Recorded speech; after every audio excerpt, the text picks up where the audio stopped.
Good morning. So this morning, I was thinking about a book that I'm reading to my youngest children.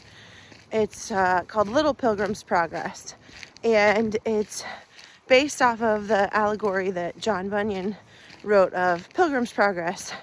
And I read Pilgrim's Progress with my older children, but my younger children, since Christmas, we've been reading Little Pilgrim's Progress. And Christian allegory, and this one is put into a story for little ones to understand.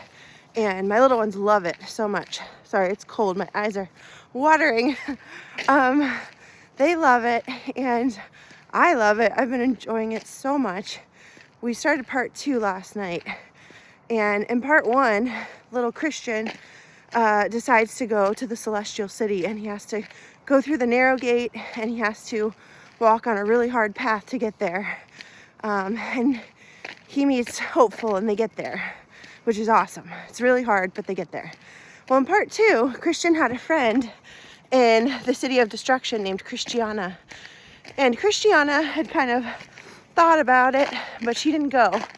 And she had a little sister, and she had little brothers. And so after Christian gets to the celestial city, Christiana has a visit from Wisdom and a letter from the king. And Christiana is filled with joy that the king would be so gracious to her as to send her a letter and want her to come to his city.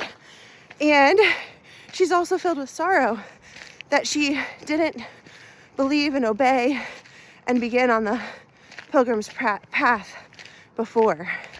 So Christiana decides that she is not going to delay. She's going to start on the path to the celestial city, and she's going to bring the children with her.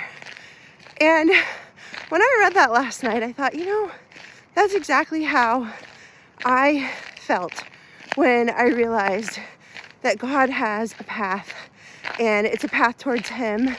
It's a path of love and beauty and forgiveness, and one that He says He'll be with me on, and a path of obedience to Him. And I felt joy that God would be gracious to me and want me on His path. And I felt sorrow that I hadn't begun before in obedience to Him, walking in obedience on His path.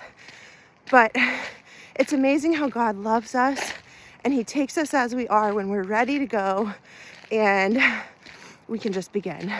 So today, if you want to, begin on your path towards God in obedience to Him and love.